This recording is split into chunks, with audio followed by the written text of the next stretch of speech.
Hey, what's up, everyone? What's up? It's Sunday. It's Sunday. Woo! The end of the weekend, and tomorrow begins. Tomorrow begins for some people, or most people, I should say, the grueling journey back to work. And if you or have summer classes, then it's back to school. School classes on Monday. If you have a Monday class at all, yeah. So for this Sunday live stream, I'm just gonna watch some videos and I'm gonna be commenting on them. So the first one that popped up in my feed earlier today, and I already watched it, was a good. Well, thanks, Ryan. Good Sunday to you as well. So the first one that popped up in my feed was a video from Adosa Buckley. So breaking news, folks. Adosa Buckley, the YouTuber, is taking a hiatus. He's gonna take a break from YouTube for a little bit of time, and yeah, we're gonna play the video and see what he has to fully say and stuff. Of this video. So, here's the short version of this video. I'm going on hiatus. I don't know when I'll be back, but I'll be doing the 10 worst songs of 2018 and maybe some other shit in between. There. If you had other shit to do today or didn't really care but clicked on a video anyway because you're the type of person who writes, "Who cares?" about things you went out of your way to click on, have a great fucking day. The long version of this Have a great day as well. video. I'm going on hiatus. I don't know when I'll be back, but I'll be doing the 10 worst songs of 2018 and maybe some other shit in between.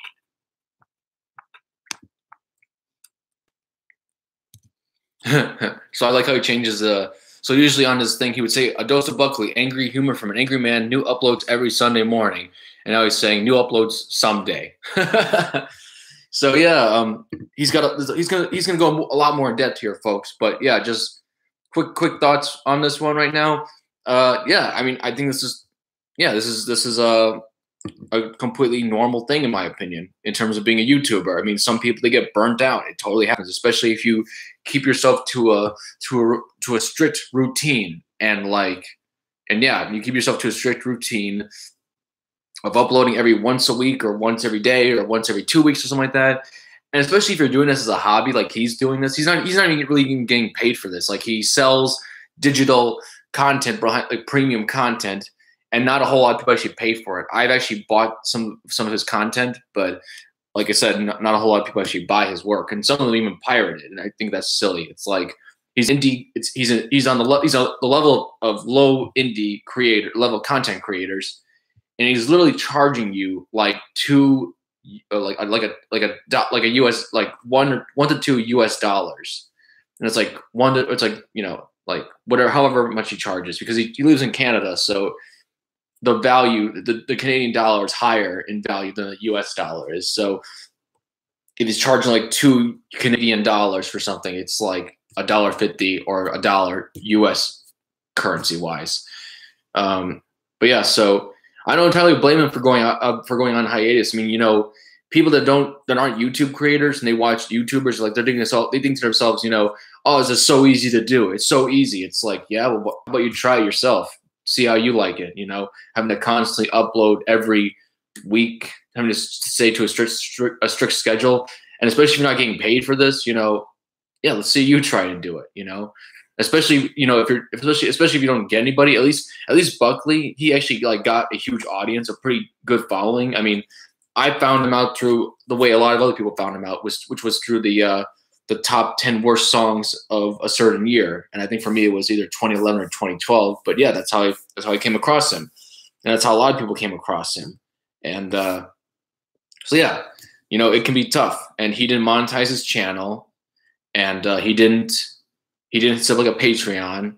He didn't do a lot of these different things that other YouTubers do to stay, you know, in business basically. And you know what? That's totally fine. That it's his channel. It's his choice. If he wishes not to monetize his channel with ads, that's his choice. And he was, you know, and he didn't have to do that. If he wishes to not have a Patreon, that's his choice. He works a full-time job. So he was basically doing this as a hobby, getting little bits of money every month from people who are willing to pay money for his premium content. And like I said, like, people that were actually pirating it, I find it to be a bit odd, because like he was literally charging like $1 for like a half an hour to an hour worth of content, and people were still too cheap to pay for it. It's like, you know, so some people when they use the argument about piracy, like, oh, it's too expensive. Well, clearly that's not the case for some people. Some people just want to watch it for free no matter what, even if it's just $1. Like, you know, there's a will, there's a way, I guess. Anyway, continue watching this. Okay, so this week I came to a decision that I've kind of been wrestling with for a little while now. And I almost didn't want to. And that's fair enough. I mean, like, usually when YouTubers do this, they don't just, it doesn't just happen overnight. It's like one night you go to bed and you want to still do YouTube videos. And then the next day you wake up and it's like, oh, I don't want to do YouTube videos anymore. It's more of a process. I get that. To bother saying anything because I really didn't want to read a bunch of idiot comments from morons going, oh, I could tell your heart wasn't in it the last few videos. You gave up like 20 videos ago. Your old stuff was way better. Or have to deal with a bunch of mouth breathers. And I love those same people like who say that stuff and like and don't even take into account that he's doing this stuff for free. He's doing this as a hobby. Like you know, it's like, yeah, maybe it's hard to get into it because it's not his full-time job and he doesn't have as much to lose from it compared to a YouTuber who decides to do it for a full-time job. And I mean, like, you know, yeah, sometimes it does happen. You know, sometimes, you know, you get a mental burnout. I mean, it happens. And like, and I believe it happens. It's more likely to happen in his situation because he's been doing this for a hobby for nearly 10 years. So yeah, believing that they're responsible for me stopping. But then I remembered I can just not read the comments. A Dose of Buckley is a hobby. It always has been. It's not my job. And good thing, because full disclosure, I made $200 last month from my digital content, which is definitely my own fault. I haven't created any in a while. But when less than 2,000 people bought my last piece of content, and I've got hundreds of thousands of subscribers, it's hard to get super motivated to do it all again, knowing a small fraction of your audience will slowly buy it. I mean, yeah, that is a bit discouraging.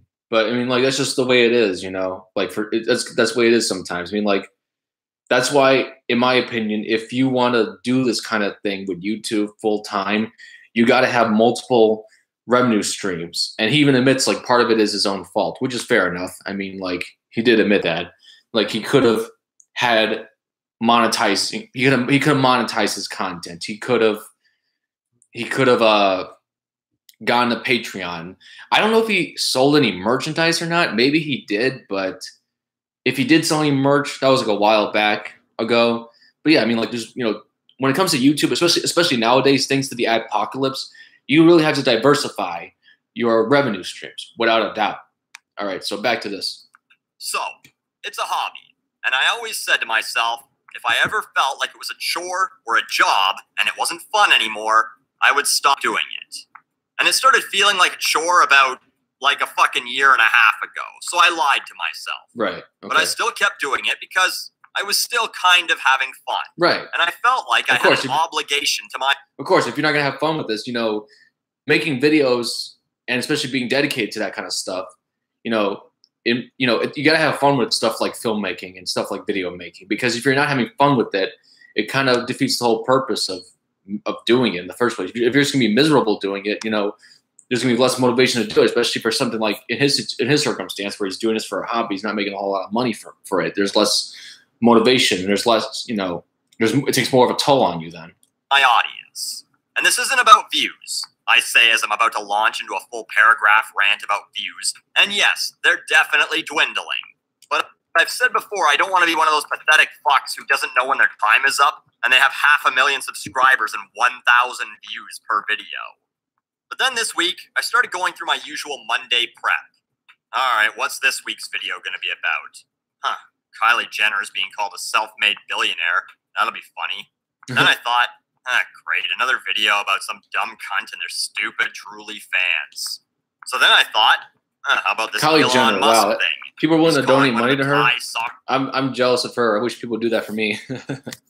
team rescue. I'm sure anyone, as a matter of fact, I think anyone would feels that way. Like, hey, people are giving money to Kylie Jenner. Why not me? You know, why not? I'm sure most people, if they had the opportunity to have people donate money to them like that, like the way, what's going on with Kylie Jenner, I think most people would probably have no problem with that. Pedophile, because they wouldn't jerk his ego off by using his obviously unnecessary submersible or whatever. I missed the whole pedophile part when we rewinded. The Thai soccer team rescuers a pedophile because they wouldn't jerk his ego off. By okay, so he called the rescuers a pedophile. So then I thought, how about this Elon Musk thing? He's calling one of the Thai soccer team rescuers a pedophile because they wouldn't jerk his ego off by using his obviously unnecessary submersible or whatever. That'll be funny. Oh, BO about your dumb content. Huh. Okay, well, something For weird. sure. Oh. There's no fucking blaming YouTube algorithms or any other fucking horse shit. You know I upload every Sunday at midnight. YouTube creators, stop blaming YouTube. If your numbers are dropping, it's because people have moved on. I met people recognize me in the last month. Both said I used to watch your videos. People move on sooner or later if they're not continuously engaged by the content you create. I don't entirely agree with that. I don't entirely agree with that, Dosa Buckley, because that just seems like a very narrow-minded, black and white way of looking at that situation. There has been evidence to support people saying YouTube is a factor in that. Like, you know, I disagree with that. Not 100%. Sure, there is some truth to that. There's people who watch someone on YouTube or they watch a TV show or whatever, and eventually they grow onto different things. They grow out of it. Sure, you know, that is definitely a portion of it. But when I've seen comments from people saying things like, you know, your videos don't pop up in my email from YouTube, or they don't pop up in my subscription feed, or I swear I was subscribed to you guys, and all of a sudden I check it, I'm not even subscribed to you anymore. That seems a little bit fishy right there. I'm not saying YouTube is intentionally doing that.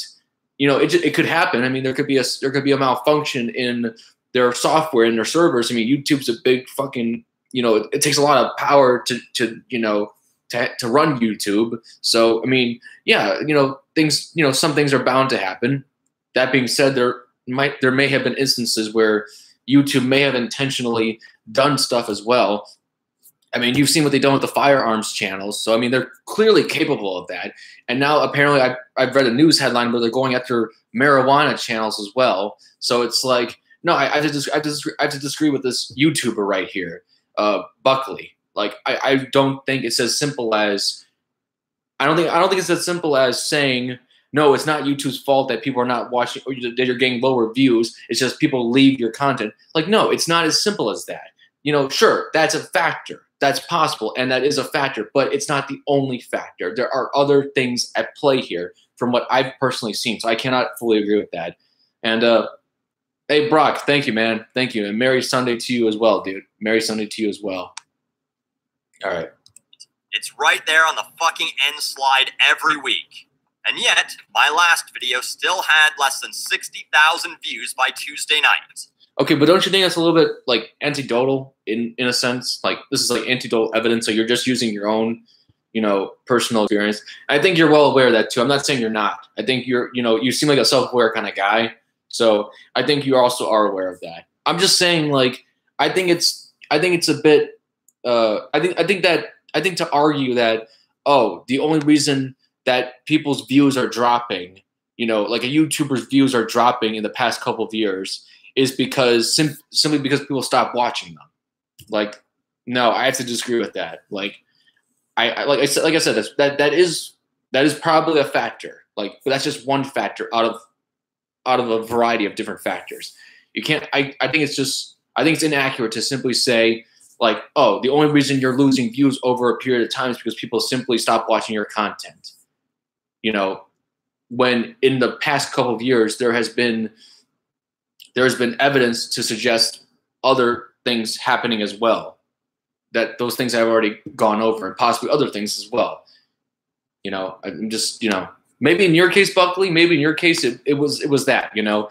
I'll be honest, there were definitely times where I stopped watching your content, and part of it was because you were kind of cynical, you know, and there were videos that you made that were just too cynical for me, where I wasn't laughing, where I was actually feeling like shit, you know, from hearing your opinions and stuff like that.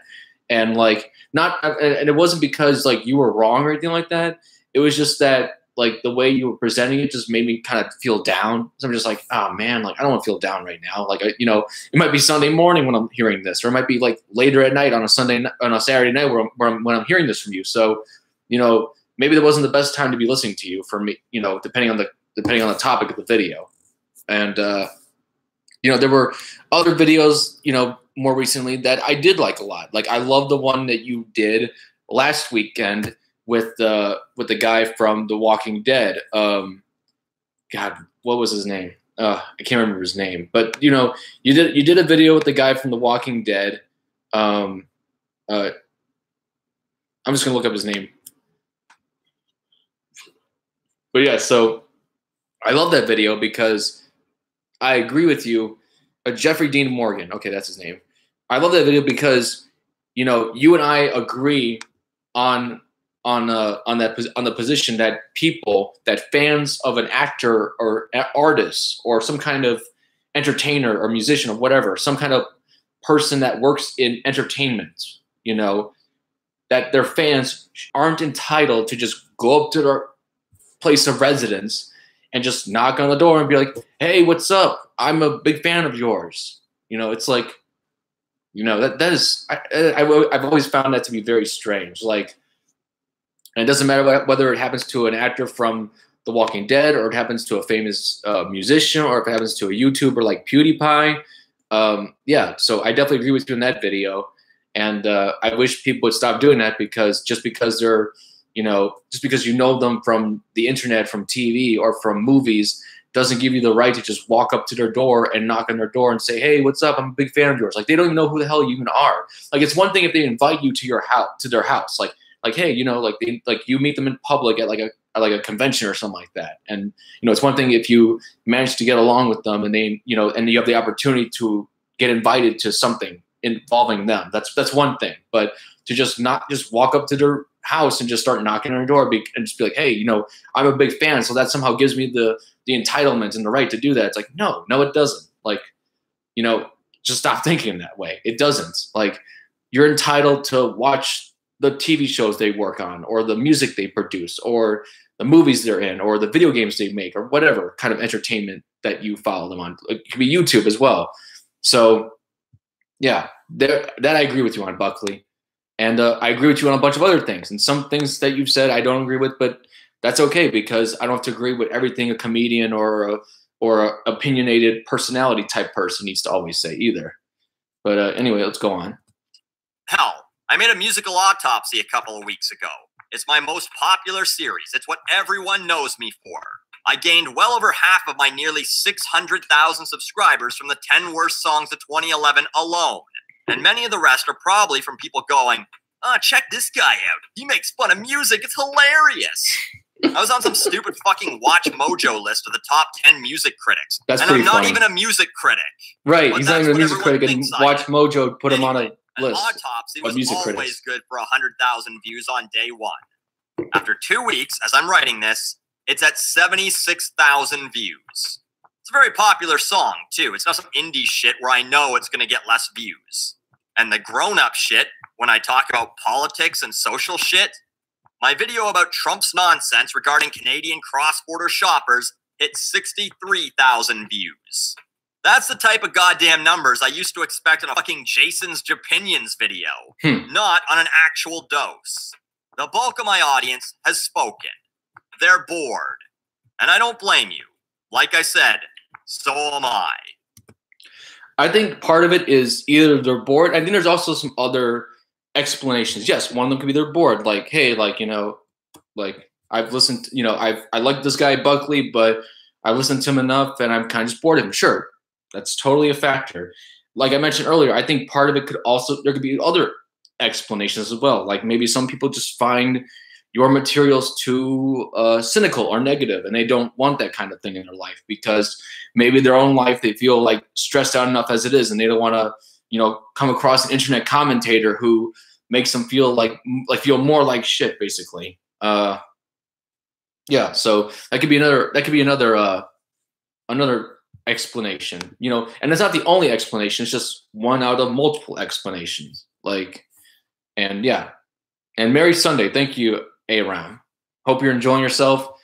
Indeed. All right, so for those of you watching, I'm watching a video from a YouTuber called A Dose of Buckley. He recently announced last night that he's taken a hiatus from YouTube. He's been doing YouTube for many, many years. He's been doing it as a job. I mean, no, excuse me, as a hobby, not as a job. He has a full-time job in radio. So he's been doing this as a hobby, and he's taking a hiatus for it right now. I've been doing a dose of Buckley for roughly 450 weeks. Wow. In that time, I've posted 437 videos. On top of that, a lot of videos. There are all the old doses and other pieces of content that have never been on YouTube. I'd estimate about 30 to 40 of those. So let's just say 35. That means about 472 pieces of content. So then what about the other ones? Not including the Bandcamp stuff. The math is real easy here. So is he going to I've publish averaged those, more than maybe? one piece of content per week for over 8.5 years, on top of holding a full-time job and trying to maintain relationships and continue to be able to consume other content so I could have an idea of what's actually relevant in the world. Yeah, that's tough. I mean, like, you know, if you're doing this for a hobby, that makes things even more tough because he's got a full-time job, as he explained, and he also wants to try and have some stuff to be able to do outside of making these videos on his YouTube channel. And if he's, continuing to dwindle in views, if he's continuing to dwindle in views, yeah, I mean, like, that could be a discouraging thing for him right there. Brock says, dude, hiatus, smoke weed low. Nice. Maybe Buckley should post a video of himself smoking some weed. That would be interesting right there. Definitely. He would be like, fuck YouTube. And, I'm taking a hiatus, y'all, and starts like smoking, like, lights up a bong right there. And he's like, just lays back on the couch, like, yeah, like something like that. That would be cool to watch, without a doubt. So yeah, I'm burnt out, I guess. That was going to happen. Sure, that's fair enough, and especially since you're doing this as a hobby, that, the likeliness of that happening is even greater because of that. It was just a matter of when. And I don't want to shit on my old work or salt the earth for when or if I decide to come back. But I just don't fucking care about this shit at this very moment in time. I can't spend hours of my life writing about some fuckface celebrity or making fun of some song when almost none of my audience even understands the original premise of Musical Autopsy anyway. Not right now. I want to do other equally worthless shit instead. Maybe I'll do some NWL nonsense again. Or maybe I'll review comics. Maybe I'll finally write a couple more short stories that I wanted to do. Or actually go do some real stand-up comedy. Yeah, so that's pretty cool. Like, he might give himself the ability to do extra things that he's been meaning to do, but these videos he makes on his channel takes up time that could be devoted to those things, so giving him a break from that stuff. And yeah, I mean, like, when it comes to his premium content that he sells on Bandcamp, he sells like videos and audio pieces. Like, it's really not that much money. It's like it's $2 or less. And when I say $2, we're talking like $2 Canadian. So that would be like $1.50 US dollars right there, or something like that. I'm not that good with the whole pricing of like different currencies and all that fun stuff. That stuff gives me a headache sometimes. Or focus on freelance voice work. Or maybe I'll do none of those things and watch fucking Ken Burns documentaries and go axe throwing. Yeah. Or maybe in 3 weeks I'll regret this whole fucking video and be like, all right, got that out of my system. Guess what Halsey did this week? So, now that... Actually, funny thing about the whole axe throwing thing, that's actually a thing. Like, in my city where I live, like, actually came across a place where they actually have an axe throwing facility where you can actually throw axes at like wooden targets and stuff like that, and it looks similar to what Buckley was doing when he showed off a video of him throwing axes as well. So that's interesting. I wonder where that actually came from. I would be interested to investigate that more. Maybe make a video of myself throwing axes at a wooden board. I probably would suck though, pretty hard. The bitching is over. Here's what I am going to do. The 10 worst songs of 2018 will still happen. I don't know if it'll be released on its regular day of December 15th, but it will get released. That has always been stressful as fuck, trying to get that out while also having to worry about Christmas plans, and my job just so happens to always get way busier around then. I'm spending half my night dealing with shit in my off hours, because that's what happens when you're a manager and also a workaholic. Shit. Oh yeah, I said the bitching was over, didn't I? So if that was the fun mood right there. strikes me, I'll also do some one-off shit for A Dose of Buckley whenever I feel like it. There won't be a schedule, and they may not get posted on a Sunday. Yeah, that may be for the best, honestly, because the thing is, when you are a YouTuber, and especially for him, since he's doing this for a hobby, when he puts a schedule down on himself, or any YouTuber puts a schedule down on themselves, that just makes things actually kind of feel more anxious feeling. You probably get more of an anxious feeling because of that, because you put more pressure on yourself to actually upload something, because there's people who are expecting you to have a video done. So when you don't have the video done, it puts more pressure on you, basically. Yeah, that's why with this channel myself, this West Productions 100 channel, I don't really have like a set schedule for any of my videos, because this puts more pressure on me, and I'm not really sure if I feel like I'm in a position to really do that right now, because I have 1,000 subscribers, and not a whole lot of those subscribers actually like consistently follow me on a consistent basis. So it feels like I'm putting more pressure on myself, and that's in addition to trying to manage my indie studio, the YouTube channel for my indie studio, Twilight City Studios. That's the name of my indie studio. It's called Twilight City Studios. And, that takes up a lot of time and work. And then that's in addition to the freelance work I'm trying to do. Some of that I've actually fallen behind on. I'm trying to catch up on that right now. And that's also in addition to future possible freelance indie work and, other stuff like that. And that's also in addition to a part-time job I'm working right now, which, eats up most of my time during the week. So it's just, there's just so much, it can be tough. It really can. If I was able to make YouTube a full-time job, and I mean like to the point where I'm actually able to get like a decent living from it, where I can actually pay off things and I can still do it full-time, then if I get to that point, then I would be willing to have, deadlines and schedules more set in place, because then, I'm people are expecting me to produce more content and come out at a volume and a higher pace and a higher level and stuff like that. So yeah, definitely. All right, let's go back to the video. Maybe I'll still write for Digital Music News, though I have no idea if they'll want me to write for them if I basically have no internet following anymore. We'll see. I'm also still going to be on Facebook and Twitter, possibly with updates about other side shit I'm doing, or just mini rants or jokes or whatever. And I had told about 12 people that I would stream on Twitch for Angry August, which obviously won't be happening now.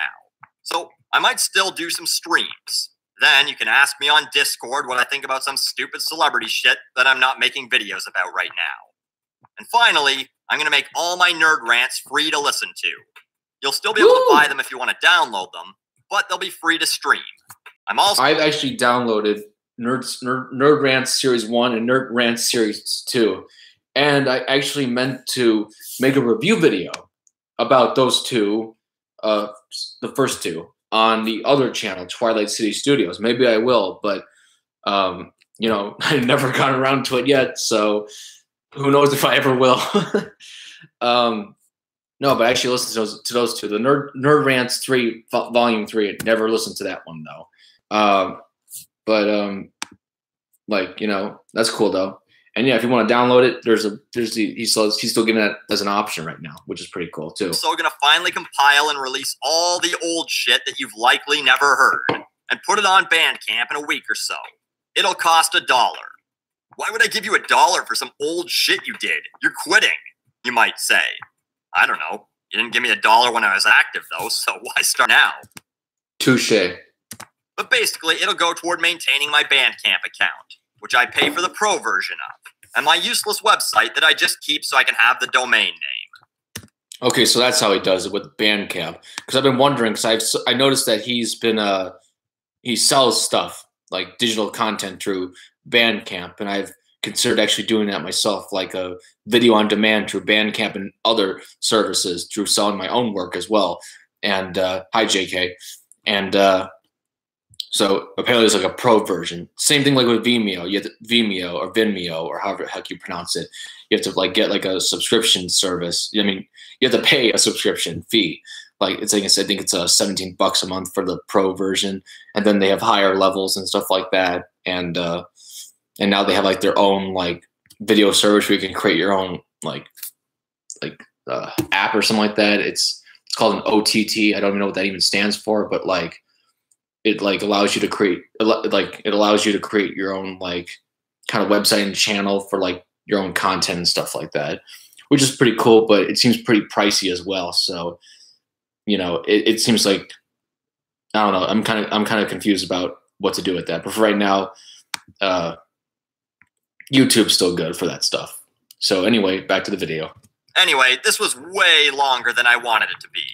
You really should have just bailed out when I told you the short version was over. No, why? I want to hear everything. I want to hear everything, Buckley. Thanks for watching.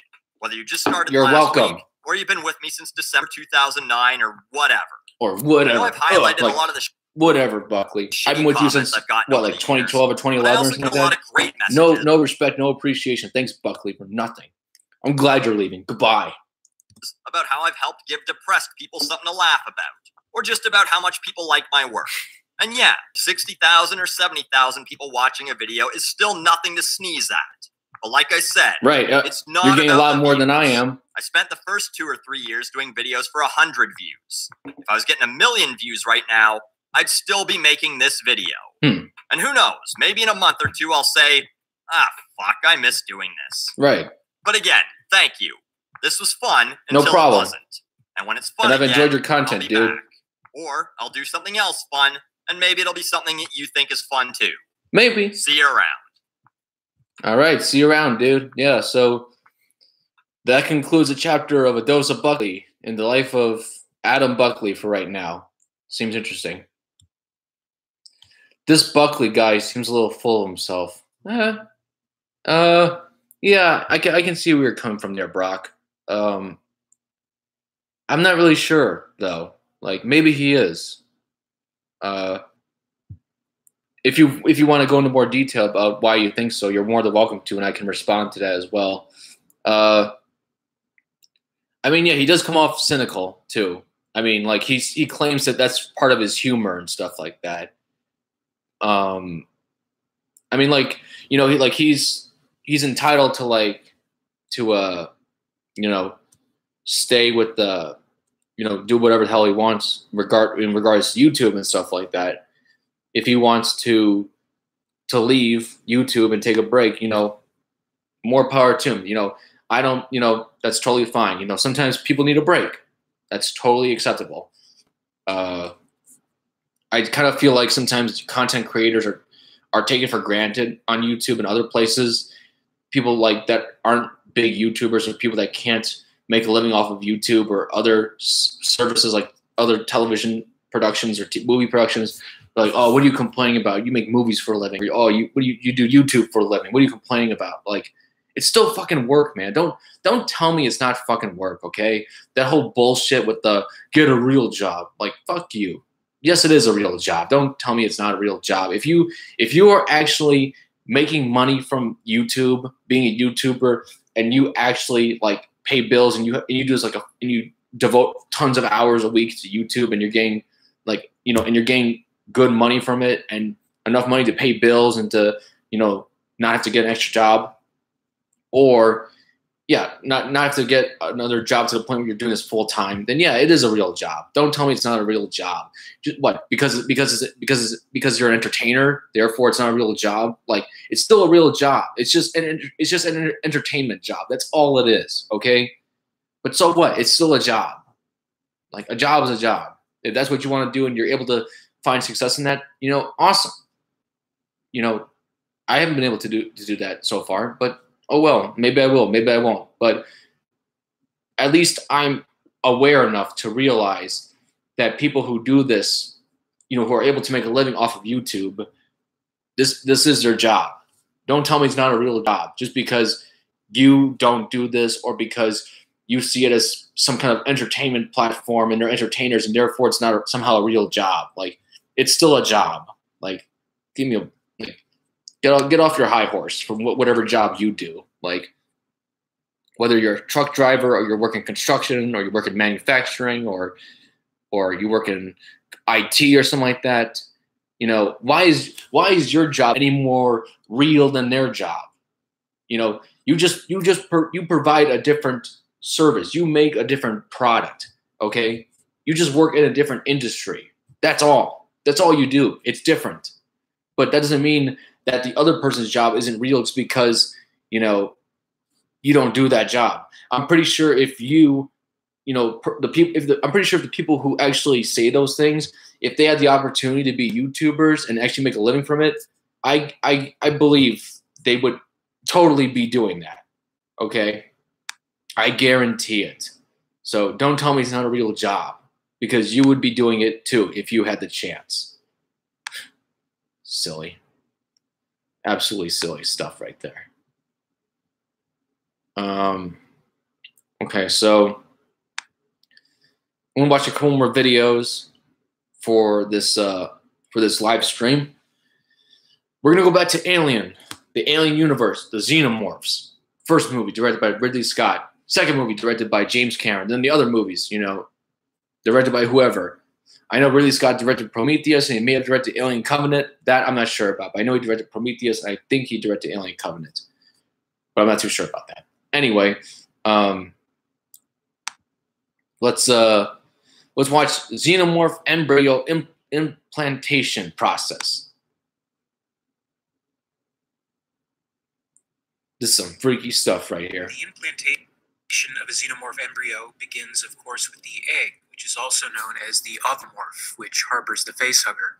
Although yes, that is correct. That is basic Xenomorph embryo stuff 101. And yes, you are correct, sir. Please go on. The facehugger is the first active being in the process of fulfilling the alien life cycle. It is believed that the ovomorph itself is sentient, playing its part in the progression of the alien species far beyond simply being a lifeless vessel from which the facehugger emerges.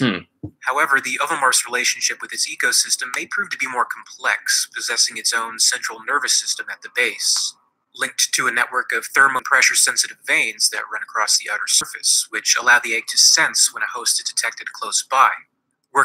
Yeah, that's really interesting, actually, because I actually just watched Alien, the first one, yesterday, and the eggs didn't really seem to do much. But when Kane, the character Kane, comes next to one of the egg actually like lights up. It actually lights up, and you can see the face hugger inside, like moving, squirming around and stuff like that.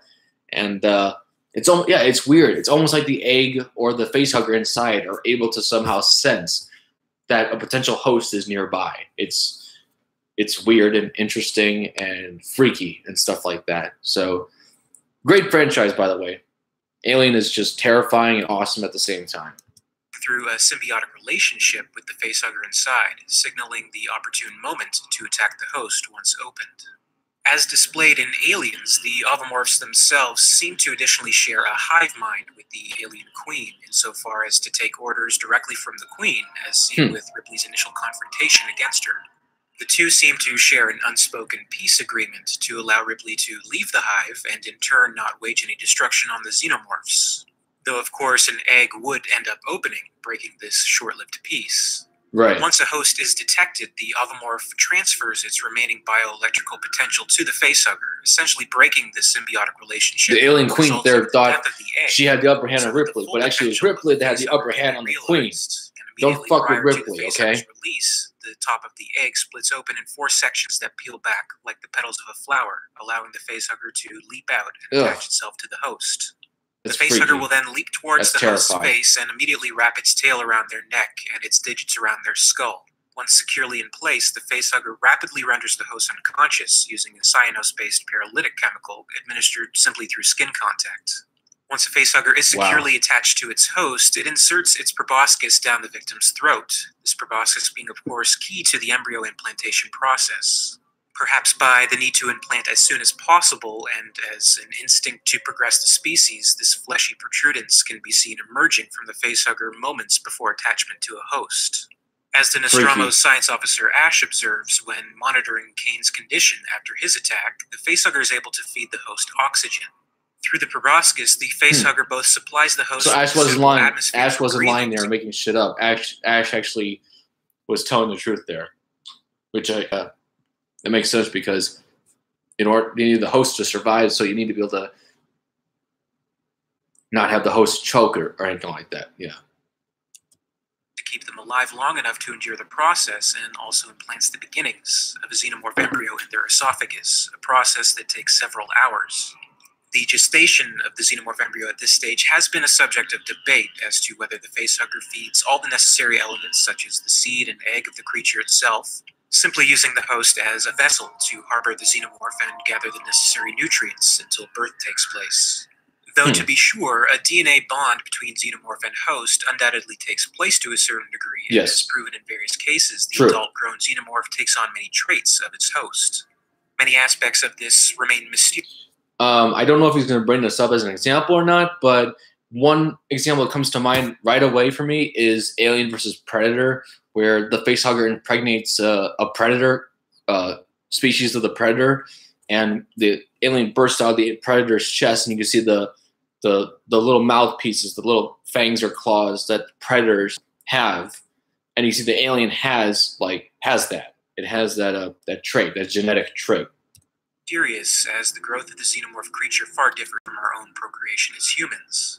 The most commonly held belief, though, is that the facehugger deposits a tumor inside the host's chest cavity, consisting of specifically tailored cancers that bring about a restructuring of the host's cells. Essentially, the facehugger inserts a malignant growth that causes the host's body to assemble the chest burster at a cellular level from its own biological material. LaSalle Bionational, a biological research and development corporation within the extended universe, has researched this aspect and has outlined the following. Once the embryonic alien, commonly known as a chest burster, has been implanted within the host organism, a remarkable system of chemical restructuring takes place. The gestating alien absorbs organic material from the host, breaking it down at a molecular level and forming new compounds. Crazy stuff right there. Crazy, crazy stuff.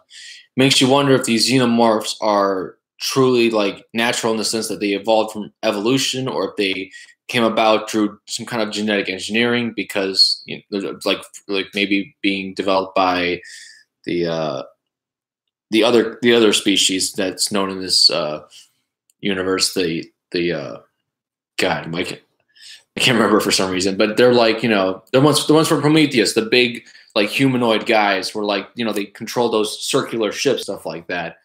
I don't fully know the answer to that, actually.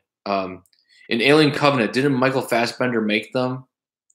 I don't know, Aram. To be honest, I never actually saw Alien Covenant, so maybe he did, because maybe he did. I should actually see that movie, because it's not good. No? Oh man, that sucks. I've honestly heard mixed reviews about Alien Covenant. I've heard some people say like it sucks, and I've heard some people say it was good, and I heard some people say like it was okay, like it was meh.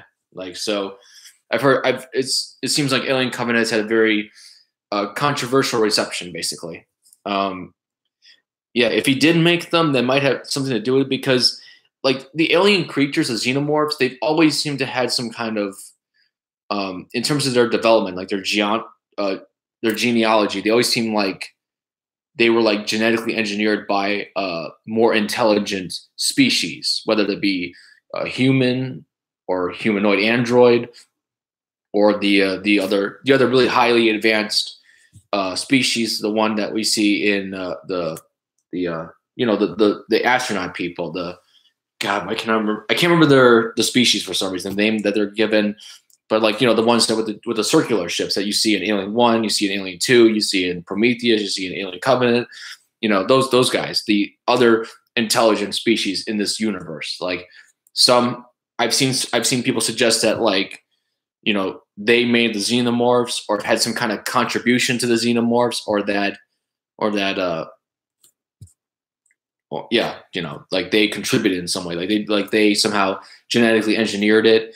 I've seen like maybe the movies possibly suggest that through like Prometheus and stuff like that, but it seems like, in my personal experience, that the answer to that question of like where do these xenomorphs come from and how they evolve is a very very gray. The answer is very gray. It's very muddy, very muddled. Like there doesn't seem to be a straight answer. Like, oh, they evolved this way or they evolved that way. It just seems like it's very loose and very open to interpretation, basically. All organic molecules are based on long-chain hydrocarbons bearing different activating groups. The carbon units are disassociated from their existing compounds and are then recombined into crystal lactites, which are used in the formation of the creature's hard bodily structures. Freed H-positive ions are combined with surplus sulfates and nitrate groups to form the powerful acidic compounds which have previously been regarded as the alien's blood, although our research has proved this term to be unhelpful. Given the results of the black goo's contact directly with humans, and xenomorphs being an offshoot of the chemical, a potent harnessing of the mutation and creationary abilities wouldn't be out of the question for the xenomorphs. What chemical? For this gestation to take place and to finally result in the newly born alien bursting from its... Wait, where does this chemical come from? I'm kind of curious about that. I guess I'll have to look into that later. Maybe he's talking about the chemical, the black goo, referring to Prometheus there, because that's the only thing I can think of is like Prometheus, that prequel movie. Somebody would say that's not even a prequel. Yeah, that seems. I mean, I haven't seen Alien Covenant, so maybe that might have something to do with it. Maybe not. I'm not sure, but let's keep watching. Its host's chest. Usually, a period of 24 hours is required. Though in some depictions this process is either accelerated or elongated depending on the host itself and the type of facehugger. Excerpts from the confidential paper. It's freaky as fuck though that it takes such a short amount of time to do that though. Like, and then also it's such a short amount of time for it to grow inside a host, and then it bursts out, and then it also takes such a short amount of time for it to kind of grow into like almost a nearly mature xenomorph alien. Like it literally takes like less than it's crazy how fast these things grow. That's part of the reason why they're so freaking freaky too. Just like and terrifying, just like how fast they grow and how fast the whole process is. Like it's mind-boggling, like how fast they grow. I mean, like imagine a dog, some dogs being like that. Like it takes less time for a dog to develop to reach maturity than a human. Takes it only takes like a 2 years to 3 years really for some, especially for the bigger dogs, But imagine the xenomorph, but the xenomorphs, it's just like it literally happens in less than a week. You get like a nearly mature xenomorph from these processes. It's crazy to think about that. Paper titled Theory of Alien Propagation by Dr. Waitslaw Orona, civilian advisor to the Colonial Marines, states that the actual incubation period is relatively short, a matter of days or even hours. Right, Much like the egg before it, the facehugger also dies once it has successfully impregnated the host. Whether or not a host is aware of the gestating xenomorph inside their chest varies, though more often than not, they're left with no memory of the initial facehugger attack. Perhaps due to the chemicals transmitted through the facehugger that renders them unconscious, leaving them with vague memories or dreams about the experience. As Kane notes, he remembers a terrible dream about smothering, but seems to have no idea or suspicions that he has an alien inside of him. Opposite to that, Ripley, when impregnated with the alien queen, has no memory of the facehugger itself, though it did take place while she was in cryosleep, but progressively experiences horrible chest pains and sickness, until finally she discovers the embryo that she herself is carrying. With that in mind, if a host is aware of an alien embryo inside their chest, do you think they'd be able to find a way to remove it in time to survive?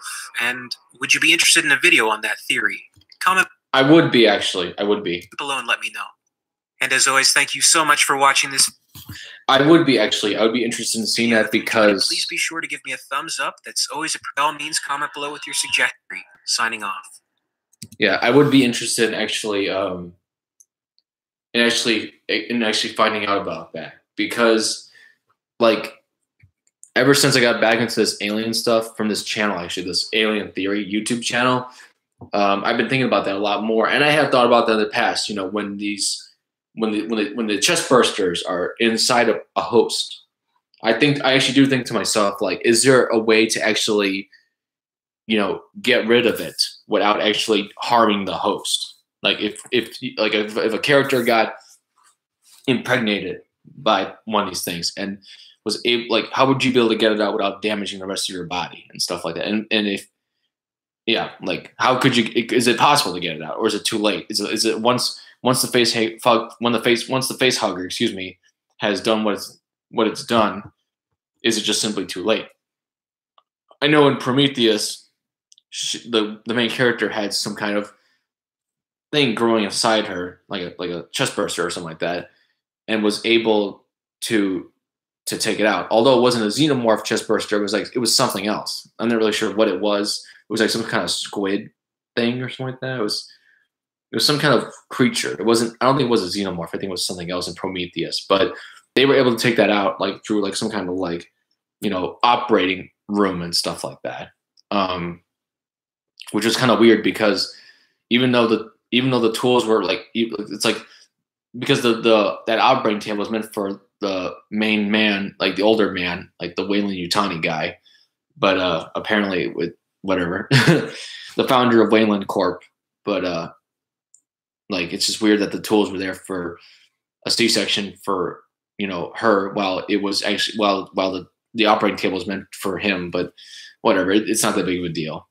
One could argue it's just a gender neutral thing. It just depended on the situation. That being said,